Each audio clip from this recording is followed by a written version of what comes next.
Y ya estamos en contacto con el primer invitado en el día de hoy, el licenciado Héctor Giuliano. Héctor, muy buenos días. ¿Qué tal? Buen día, Mario. ¿Cómo te va? Y gracias por llamar. Bueno, he visto por ahí, Héctor, que muchos están advirtiendo que está como volviendo la bicicleta financiera que tanto hemos criticado en el gobierno anterior de Mauricio Macri, que fue verdaderamente escandalosa.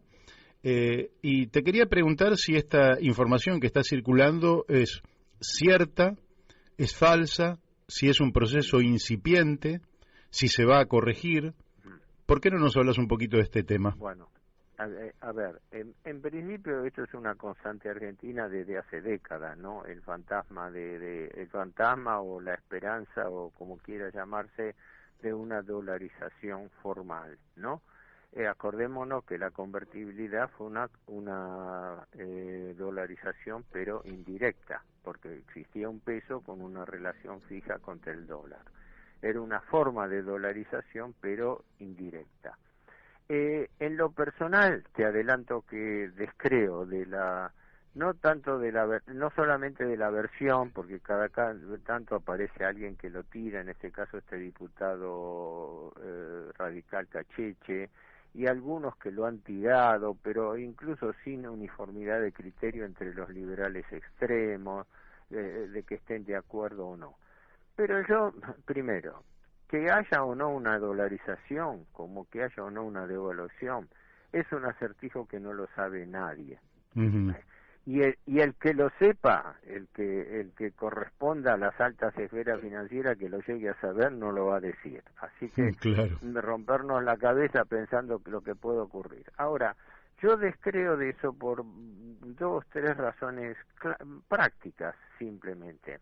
Lo primero y principal, la conversión a una moneda extranjera es una cosa que se tiene que dar en circunstancias extremas, como se dijo que se dio en Ecuador y aún así en forma muy discutible, y la tiene que aceptar todo el mundo de ganas, y en la Argentina no hay uniformidad de criterio para eso. Así que si se tiraría una versión de dolarización, va a tener sus bemoles, ¿no? uh-huh, Porque el problema es que la Argentina tiene un proceso inflacionario endógeno, es decir, propio. Entonces, se corre el riesgo, que yo no sé si en alguna oportunidad hasta el propio Cavallo lo advirtió, se corre el riesgo de que transmitamos la inflación a los dólares, con lo cual toda la experiencia de dolarización se iría al diablo, ¿me explico? A ver cómo Y sería la eso. idea de dolarizar es para frenar la inflación, Uh-huh. pero resulta que una vez circularizada la moneda, el proceso inflacionario sigue, sería una situación trágica. Catástrofe. No nos olvidemos que el proceso primario de inflación argentina, después discutiremos sobre todas las teorías de la inflación, pero el proceso primario reside en la remarcación unilateral de precios que hacen los grandes grupos oligopólicos que controlan cada sector de mercado, que es lo que está afrontando el gobierno ahora, es decir, una remarcación impune de precios, donde en una semana precios de alimentos subieron el 10, el 15% en una semana, ¿no? Claro. El mismo Feletti salió a decir, lo que pasa es que el gobierno lo maneja con una timidez bastante irritante, ¿no? La expresión tonta, por no decir idiota, del presidente, no, cuando dice, hay algunos diablos que aumentan los precios. No, señor, seamos serios, es un presidente de la nación. No es que hay un tipo ahí disfrazado de diablo que anda corriendo a la noche entre los supermercados cambiando las etiquetas. Son las empresas. Así es. ¿No? Entonces estamos enfocando mal el tema. Cuando Feletti, lo único que encontré, porque como siempre se dice el pecado pero no se dice el pecador, ¿verdad? Entonces, ¿quién aumenta los precios? Los que aumentan los precios tienen nombre y apellido.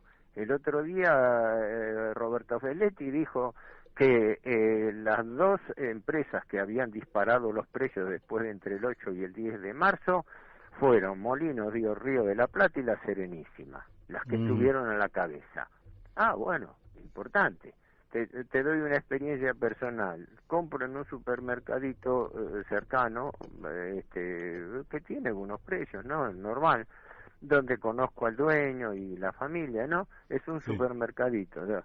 Y compro las mismas cosas o pocas. Y el otro día compro un paquete de queso rallado, y él y la hija, una de las hijas que estaba ahí, me dice, dice, ¿sabe cuánto aumentó? Dice, esta semana nos vino con un 15% de aumento. Efectivamente, así, a lo bestia, ¿eh? Sí, ¿no? claro, Es decir, sin justificación ninguna. entonces, vuelvo a esto, me fui un poco lejos, pero vuelvo a esto.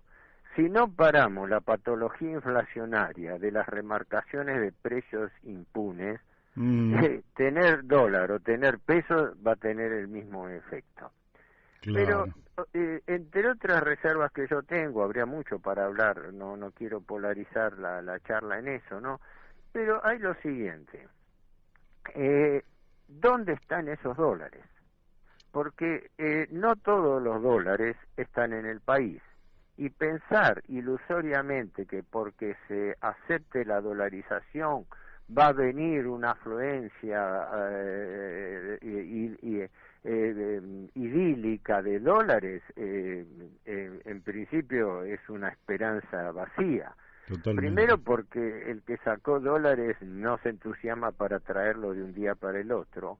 Después, que muchos dólares están invertidos, hay propiedades en Miami, en Punta del Este, etcétera. Eso no es que se levantan así heroicamente sus inversiones y los traen a la Argentina. Y después, que se confunde la fuga de capitales con la tenencia de dólares en el exterior. Ejemplo, a Macri en sus primeros 2 años, porque en los otros 2 años lo único que pudo hacer es sobrevivir, ¿no? Aumentó la deuda en 82.000 millones de dólares. Y en todo el periodo de su gobierno salieron del país 86.000. Así que empíricamente, en los grandes números, se comprueba que el principal destino de la deuda terminó siendo la fuga de capitales, es decir, el financiamiento de la fuga de capitales. Esto es una realidad, punto. Hay un estudio del Banco Central que lo demuestra, ¿no? Claro. Más allá de que lo usen políticamente, que lo use Cristina Kirchner, que lo use cualquiera, a mí no me preocupa eso, me preocupa el hecho en sí mismo, ¿no? Entonces, ahora bien, cuando se dice fuga o salida, porque es legal, de capitales, nos olvidamos de que no todos los capitales que salen son argentinos. Claro. Una gran parte, yo diría la mayoría, son producto de las ganancias especulativas de los fondos buitres que vienen a hacer acá la bicicleta financiera. Entonces, esos dólares que están saliendo no van a volver porque no son de argentinos, son de extranjeros que fugan al exterior. ¿Me explico? Yo siempre hago la misma aclaración. Cuando hablo, digo, ojo con ese, los argentinos que fugan capitales, que van... Pero, un momento, los dólares que salen del país no son solamente de argentinos. Ejemplo, con el negociado del fondo del gobierno Macri con los grandes fondos buitres, lo que después le tuvimos que pagar refinanciar 106.000 millones de dólares en el 2020, ¿no? Sí. Que esos fondos que entraron, muchos entraron, se quedaron y están todavía usufructando las altas tasas de la LELIQ del Banco Central. 2 de esos fondos, el Templeton y el PIMCO, tienen invertidos en el país en pesos, comprando LELIQ que ahora rinden el 44.5% anual, la tasa más alta del mundo, ¿no? Tienen invertidos el equivalente de unos 4.000 millones de dólares. Y se sabe que lo están extorsionando al gobierno, amenazando con irse. Porque imagínate que si esos dineros que vinieron a la bicicleta financiera entraron, se colocaron en pesos y ahora quieren salir y entonces le dicen, deme los pesos de la LELIQ, que no se la renuevo, para ir a comprar dólares, disparan el dólar y se va todo al diablo. Claro. Entonces, es un tema importante a tener en cuenta, de que La dolarización, en mi opinión, no solucionaría nada, porque el problema, en principio, de la Argentina, el problema de la inflación tiene un problema endógeno, es decir, un problema de acá, y corremos el riesgo de trasladar la inflación a los valores en dólares. Sí, O claro. bien aguantarlo como se aguantó en la convertibilidad. ¿Con qué? Con más deuda externa. La convertibilidad, fíjate, sobrevivió hasta que hubo dinero prestado para sostenerla. Claro. Menem duplicó su deuda pública, la deuda externa.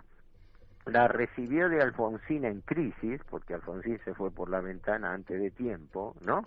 Porque Sí. no podía controlar la hiperinflación que desató la crisis de deuda del 89, y dejó una deuda de 62.500 millones de dólares. Menem la duplicó, la dejó en 122.000 millones. Y además, en su periodo de gobierno, privatizó activos y empresas del Estado por otros 35.000, con el argumento de que iban a servir para bajar la deuda. Y no solamente no bajaron la deuda, sino que la aumentaron. Así que hay que sumar que a los 60.000 millones de dólares de deuda nueva que tomó Menem en la década del 90, hay que sumarle los 35.000 que malvendió de empresas del Estado. Sí, claro. ¿No? Y la última que agrego en contra de eso, de la dolarización, es que aún en el supuesto de que estemos todos de acuerdo, que se establezca y que se haga una dolarización, no sé si mucha gente va a blanquear su dinero, porque gran parte del dinero que está dolarizado no está declarado ni proviene de actividades formales, me explico, declaradas.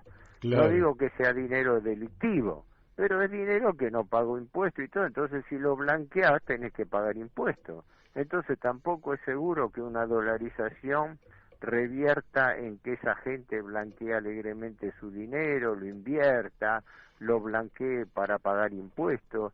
Creo que lo han tirado como un distractivo más, porque dentro de la situación desesperada que dejó esta rendición incondicional ante el Fondo Monetario Internacional, decididamente el gobierno no sabe qué hacer. Esa es la conclusión primaria que yo Eso saco. se ve claramente. Quiero preguntarte específicamente por algo que recuerdo, y está ahí grabado en YouTube, que en septiembre de 2020, es decir, digamos un año y medio atrás, cuando se hizo el arreglo con los fondos buitres. Mira, me recuerdo que Fernando Carnota en La Nación Más le pregunta a Javier Milei por el valor del dólar, y él le dice, si dividiéramos la base monetaria por las reservas que tenemos, el dólar debería estar en 2.800 pesos. En octubre, dejemos eso de lado, pero digamos que no por casualidad, en octubre de aquel año, del 2020, el dólar tocó un pico de 195 pesos para después bajar. Ahora, el dólar está en todos estos meses, las tasas de interés, si uno hubiera puesto el equivalente a 100 dólares en pesos y hubiera puesto eso en interés, eso le hubiera dado como un 70% de ganancia. El dólar está a 200 actualmente, prácticamente igual, sería una ganancia monumental en dólares. Este juego perverso que se da en la Argentina, ¿cómo se lo para, Héctor? Porque esto es realmente una perversidad total. Y bueno, yo lo he planteado o lo he visto hace tiempo y lo hemos hablado. La finanza está matando la economía, entonces estamos frente a un problema de fondo.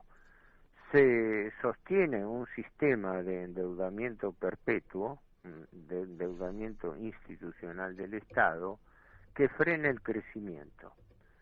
Y el gobierno dice ingenuamente que tenemos que crecer nos tienen que dejar crecer para pagar la deuda.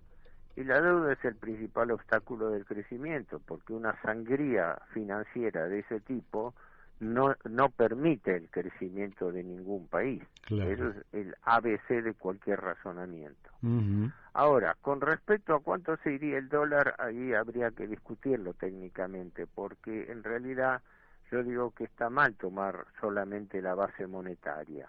Hay que tomar también las LELIQ y los pases pasivos, porque en realidad LELIQ y pases pasivos son base monetaria, nada más que remunerada, claro, como la vieja cuenta de regulación monetaria, porque yo tengo acá los datos al 28 de... Si me permitime que te lo digo directamente. Al 28 de febrero, porque al fin de este mes todavía no salió, ¿no? El stock del LELIQ, del Banco Central, al 28 de febrero, uh-huh, era casi 5 billones de pesos, 4.900, equivalentes a 44.500 millones de dólares.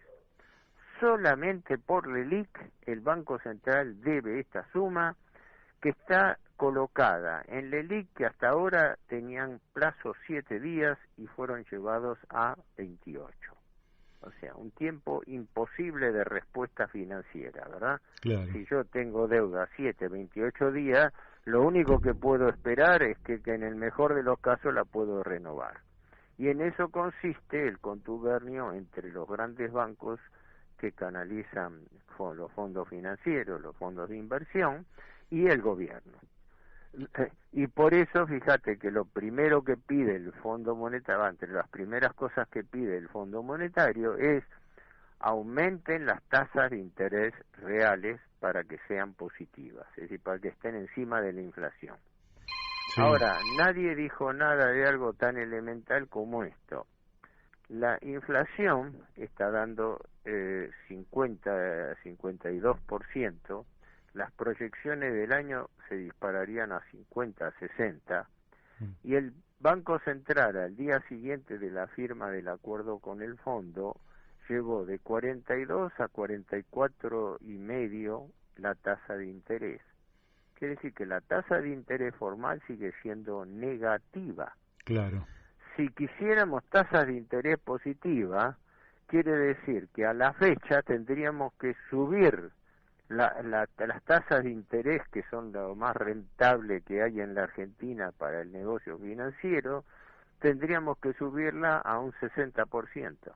Están en el 45%. Uh-huh. Estamos frente a una situación surrealista, ¿no? Entonces, este tema de manejar el endeudamiento implica una sangría financiera imparable. Si vos tenés solamente por LELIQ una masa equivalente a 4, bueno, es lo mismo, lo medimos en pesos, pero son pesos comparables a dólares. Si vos tenés una masa de 45.000 millones de dólares, eso significa que al año el Banco Central tiene intereses a pagar por 20.000 millones de dólares. Imposible. Eso no, te lleva a la quiebra. No. Eso. La desgracia es que es posible, la desgracia claro. es que esa es la sangría que tiene la Argentina. Concretamente, vos tenés 5 billones de pesos metidos en pasivos remunerados del LELIQ a 28 días. Eso significa que en un año son 2.200.000.000, que en realidad son más, porque esto sería, para no confundir a los oyentes, esto sería si se colocan por única vez y se dejan allí. Sí, claro. Pero como se renuevan cada 28 días, la tasa efectiva, la tasa real de recolocación, no es el 44,5%, es el 53 y pico %. Claro. O sea, la tasa es superior. Esto significa que por día, los intereses a pagar del Banco Central son 6.000 millones de pesos, que equivalen a 55 millones de dólares. Por día. Esta es la sangría que tiene el país. Y si se devalúa el dólar en la misma magnitud, ahí ya no sería... ¿Cómo devalúa el peso? Bueno, se devalúa el peso respecto del dólar, es decir, que sube el precio se potenciaría, lógicamente, se potenciaría, y además seguramente le exigirían tasas de interés mayores, porque la técnica extorsiva del capital financiero es acá y en todo el mundo la misma. Por eso el proceso de libre movilidad de capitales, porque es el arbitraje entre tipo de cambio y tasa de interés. Entonces el banquero se sienta con el ministro de Economía diciéndole o me das más tasa o me voy al dólar. Claro. Y eso es la permanente extorsión que admiten los gobiernos, porque los gobiernos son cómplices de los banqueros, para no decir que reciben órdenes de los banqueros, porque si no, nadie tomaría una actitud tan irracional. Bueno, los liberales, los economistas del establishment, que tanto cacarean sobre las bondades de la economía privada, ellos que desde el gobierno aceptan estas tratativas, como la aceptó Macri y la acepta también Fernández, si ellos aplicarían a su negocio ese mismo criterio. Nunca, jamás, ¿verdad? Se rasgan la vestidura por el gasto público en remuneraciones, en gastos marginales, pero vos fíjate que todos se cuidan a hablar de la principal sangría, que es el costo de la tasa de interés. No resiste, viste, argumento, es una especie de bofetada. Entonces, sí, te resumo que soy escéptico con respecto a que haya dolarización, porque no podría darse en circunstancias extremas, pero no creo que nadie la esté proponiendo seriamente. Con respecto a la bicicleta financiera, el acuerdo de rendición incondicional ante el Fondo Monetario la aumenta. La aumenta porque lo primero que le pide el fondo es: ustedes aumenten gradualmente el crawling peg, es decir, la mini devaluación diaria, pero igual esa mini devaluación va a quedar por debajo de la inflación. Pero en realidad, como yo lo señalo siempre, al capital financiero internacional no le interesa el grado de inflación que haya en la Argentina. Ellos no comparan contra la inflación. Si vos vivís acá y ganás en pesos y haces la conversión a dólares, es una cosa. Pero un fondo buitre, como un monstruo como BlackRock o estos Templeton y PIMCO que están operando acá, ellos entraron en dólares y lo que les preocupa es que no haya una macro devaluación que le vaya a licuar las ganancias que tienen acá en pesos. Claro. Porque ellos entran en dólares, se colocan a la tasa más alta del mundo que hay, hoy en día 45% anual, y se quieren retirar con un dólar que no haya subido mucho. Pierden unos puntos, pero dejan de ganar, no es una pérdida, es un lucro cesante mínimo, ¿no? Entonces, el acuerdo con el fondo institucionaliza eso, porque deja que hace que las tasas de interés aumenten, mientras que las medidas contra la inflación son totalmente relativas. Vos fíjate que en 2 años el gobierno no ha hecho nada positivo para la inflación y está teniendo niveles de inflación más altos que los que estuvo Macri. Claro. Con lo cual ellos logran una especie de apreciación del peso relativa contra el dólar, ¿verdad? Porque lo logran indirectamente, lo logran de manera forzada. ¿Por qué? Porque el especulador financiero no mide la alternativa de ganancia contra la inflación, lo mide contra la combinación entre tasa de interés y devaluación. Claro. Eso es lo que mide, y eso le está dando ganancias siderales, no son de ahora, son de siempre, y eso es lo que institucionaliza el fondo. Por eso el fondo le pide que haga un crawling peg moderado, tome medidas contra la inflación, que sabe de partida que son totalmente inoperantes, pero eso sí, que haga tasas de interés cada vez mayores. Y vos fíjate que al día siguiente que se acuerda la ley de rendición financiera ante el fondo, el titular del Banco Central, Pelle, sube las tasas de interés otros 2 puntos. La había subido de 38 a 42 y de 42 la lleva a 44.9, 44.5, ¿no? Sí, O sí. sea que, Ahora esto no es, este crecimiento tan brutal del endeudamiento argentino necesariamente explota por algún lado, ¿verdad? O explota en lo financiero con sus consecuencias económicas y sociales, o con el desmembramiento de la Argentina. Que eso, bueno, el poder puede pasar cualquier cosa, en eso estoy de acuerdo, pero poder predecir qué y cómo va a ocurrir, eso no me atrevo a hacerlo ni creo que se pueda hacer. Y quien sepa que lo que vaya a ocurrir no lo va a decir. sí, Pero sí. Yo no digo que sepamos, piensan, pero esto es insostenible en el tiempo, Héctor. es insostenible, salvo con más deuda. Bueno, pero la deuda tiene un límite porque... No necesariamente. Por ejemplo, el gobierno acaba de suscribir este acuerdo con el fondo, que yo lo llamo de rendición incondicional, porque, sinceramente, ¿por qué no? Yo digo, ¿por qué no se ahorran el sueldo del ministro de Economía y del presidente del Banco Central? Porque de ahora en adelante y hasta el 2034, que es cuando termina sí.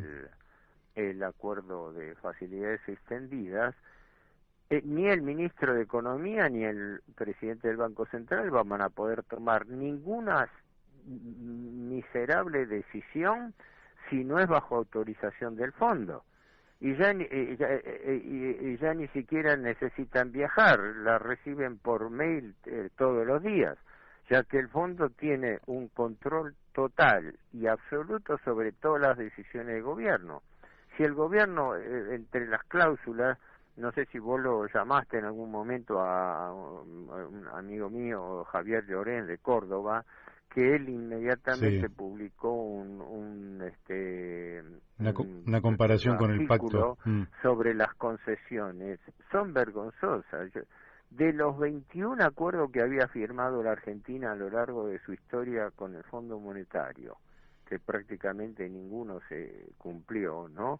Pero este es el peor de todos, porque yo creo que nunca la Argentina hizo concesiones tan serviles como las que ha hecho ahora. Y no las califico porque sí, porque yo no hago calificaciones de carácter político. Escúchame, si la Argentina tiene que tocar las tasas de interés, tiene que consultar a la misión del fondo. Si la Argentina tiene que tocar las tarifas de servicios públicos, el fondo se ofrece benévolamente a colaborar técnicamente para decir y para hablar con el gobierno cómo van a hacer esos aumentos. Si la Argentina tiene que hacer cualquier inversión pública, tiene que consultarla previamente con el fondo, con la excusa de que el fondo lo puede asesorar mejor acerca de las fuentes de financiamiento que le convienen al país. Escuchadme, eso es haber puesto el manejo de la economía y la finanza directamente en manos del fondo. No hay ni una sola decisión económico-financiera importante que no esté intervenida por el Fondo Monetario, con un agravante, que la Argentina va a estar siendo monitoreada trimestralmente durante 30 meses, para ver si cumple y hace buena letra para que le den el acuerdo de facilidades extendidas. Porque acá hay una gran trampa de conceptos, y que tenés un minuto te lo resumo. Sí.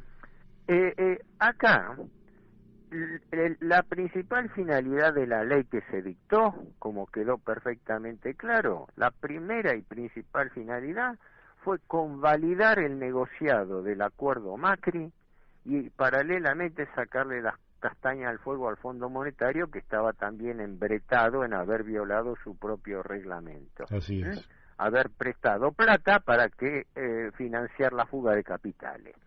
No tenía escapatoria, ni Macri por su incompetencia y por su complicidad, ni el Fondo Monetario por su injustificable aceptación de dar un préstamo que era 11 veces la cuota del país.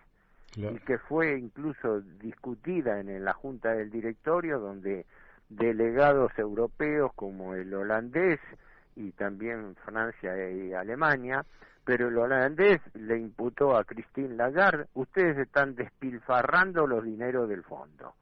Y dicho y hecho, le autorizaron 57 mil millones de dólares, de los cuales le desembolsaron esos 45 y después tuvieron que parar porque era un escándalo abierto que los dólares entraban por una ventanilla y Luis Caputo la vendía por el otro, ¿no?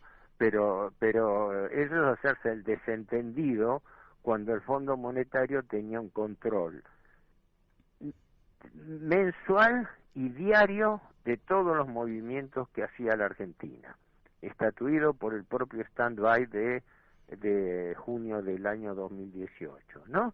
Entre las informaciones diarias que la Argentina tenía y tiene que seguir pasando es cuál es su stock de reservas, cuál es el stock de depósitos, cuál es el M2, tenía que pasarle unas 10 variables financieras en forma diaria.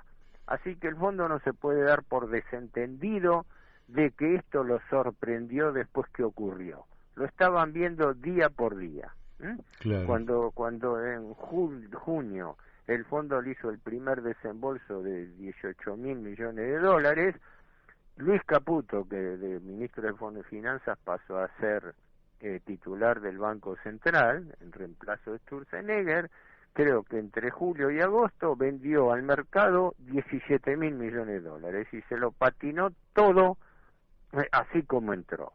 Aunque los billetes no sean los mismos, no era el mismo billete que entraba que el que salía, pero en los grandes números el dinero que entraba por una ventanilla se vendía impunemente al mercado y con un dólar que en ese momento estaba retrasado, con lo cual amplificaban la ganancia.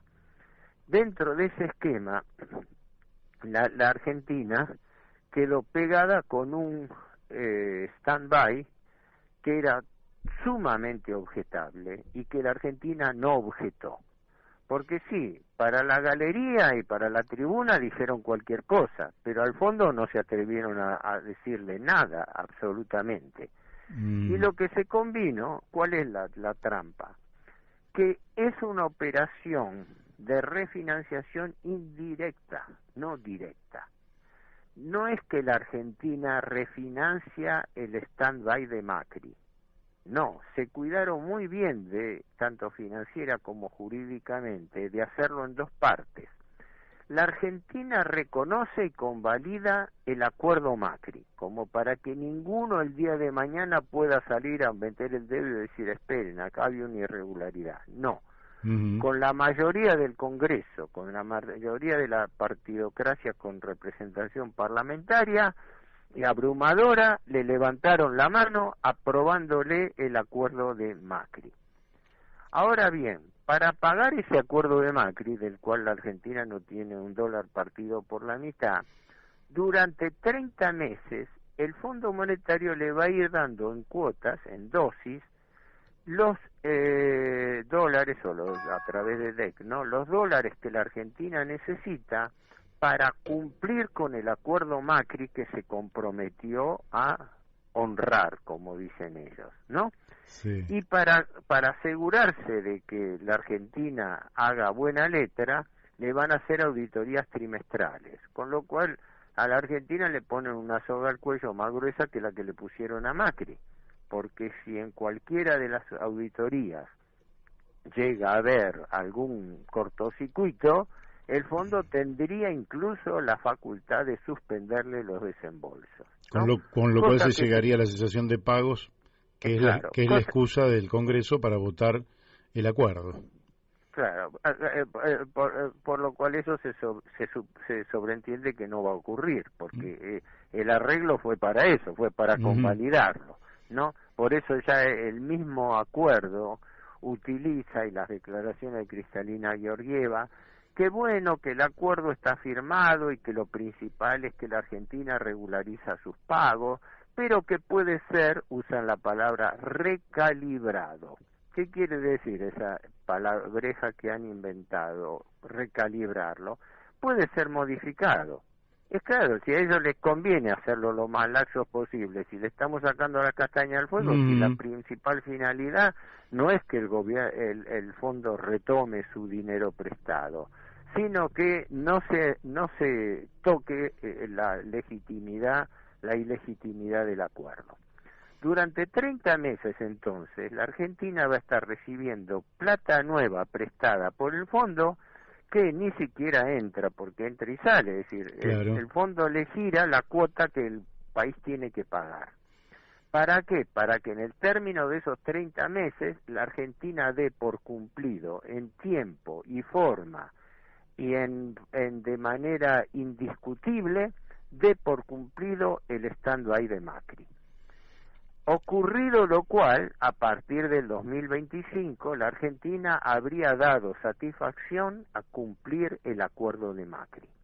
Y entonces el fondo, porque el fondo es bueno, nos va a permitir ese mismo dinero, porque me lo estuvo, como quien dice, prestando 2 veces, ¿no? Ese mismo dinero, la Argentina se lo va a devolver en 10 años, desde el 2026 hasta el 2034-35, ¿no? Se lo va a devolver con un régimen de pagos anuales, ¿no? Para justamente devolverle el dinero prestado. Pero ¿me explico la diferencia? Sí, claro. No es que se refinancia directamente el acuerdo Macri, ¿no? El acuerdo Macri desaparece. El acuerdo Macri, a nivel de los números, como contador lo sabés también mejor que yo, a nivel de los números queda perfectamente balanceado. El fondo prestó 44.500 y la Argentina le devolvió 44.500 más sus intereses. Ahora, después vino otro gobierno y ese gobierno suscribió otro acuerdo que se llama de facilidades extendidas, que es para regular las cuentas. Por eso se le agregó, en forma muy discutible, este adicional de 5.000 y pico millones de dólares con el argumento de que iban a ser utilizados para aumentar las reservas, para reforzar las reservas del Banco Central, que algunos han deslizado que lo hicieron como un prurito para demostrar que no es el mismo préstamo sino que es otro. Claro, sí. O sea, para barnizar todo, para presentar todo como si fuese, bueno, que hubo 2 operaciones diferentes.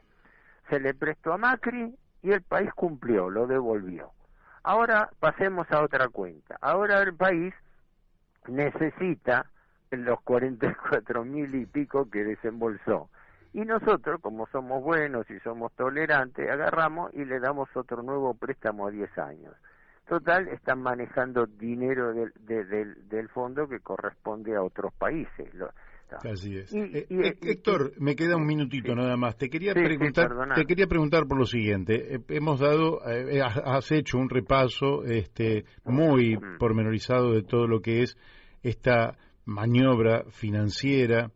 En fin, a quienes les sirven, como va en detrimento del país. Un trabajo mío al respecto que te hice llegar justamente sobre este mismo tema, el de lo que llamo rendición incondicional, para quien interese, ¿no? Sí. Bien. Sí. Yo en este minutito que me queda, te pediría, ¿le queda margen? Porque efectivamente vos has señalado con mucha claridad que, como cualquier comerciante industrial o quien fuera, que tiene que pagar unos intereses enormes a la usura, le queda muy poco espacio para invertir y para crecer.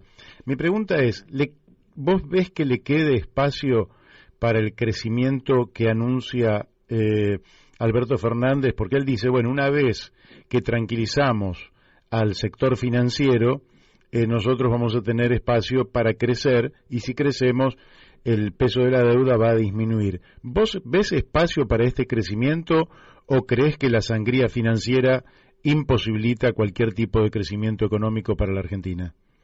Bueno, esto último. En principio, la deuda es un obstáculo para el crecimiento y todas estas expectativas que se venden de supuestas inversiones, como las que habló Macri cuando habló de una lluvia de dólares, son, pienso, para la tribuna. Esto no inhibe que en determinados sectores que interesan a las empresas multinacionales, como el caso de petróleo, en caso de Vaca Muerta, en concesiones de minería nuevas que están viniendo por litio, por oro y por otros metales, incluso en empresas de base agropecuaria, eso no impide que, como siempre, haya negocios puntuales que se puedan aprovechar. Claro. Pero de allí a pensar que la Argentina entre con un esquema así a una etapa de crecimiento y crecimiento acelerado, no veo ningún elemento que lo permita. Y uno de ellos, el primero de todo, es subir la tasa de interés. Claro. ¿Qué está haciendo la Reserva Federal de Estados Unidos? Apenas había visto que la economía norteamericana decaía antes, ¿no? Unos pocos años atrás, lo primero que hizo, bajó prácticamente a cero la tasa de interés. Uh-huh. ¿Qué hizo el Banco Central Europeo? Lo mismo, a nivel de bajar a tasas negativas. Ahora las están subiendo con el argumento cierto de que hubo inflación en Estados Unidos, ¿no? Una inflación anormal para ellos, no 7% anual. Pero respondiendo a tu pregunta, no veo que de todo este esquema, dentro del cual está el acuerdo con el fondo, la Argentina tenga garantías de crecimiento económico ni a corto, en mediano, y hay que ver a largo plazo, ¿no? Pero a corto y mediano plazo, y que lo que se tira, sí, puede darse a nivel puntual, pero no a nivel general. Claro. Héctor, el tiempo se me fue, te agradezco muchísimo la amabilidad que has tenido, como siempre. Y... No, espero haber sido claro, porque a veces yo, claro, me derivo a un nivel de detalle que por ahí marea a la gente, pero yo creo que esto hay que tenerlo presente porque esta es la forma en que se engaña a la opinión pública y que por desgracia no hay voces alternativas que lo alerten, ¿no? Así es. Sido útil. Yo creo que sí, y para todos nuestros oyentes creo que ha sido absolutamente útil, esclarecedor, y bueno, hay que conocer la realidad para poder cambiarla. Claro. Te mandamos un fuertísimo abrazo. Igualmente, gracias, buen día. Gracias. Bueno, hemos hablado con el licenciado Héctor Giuliano.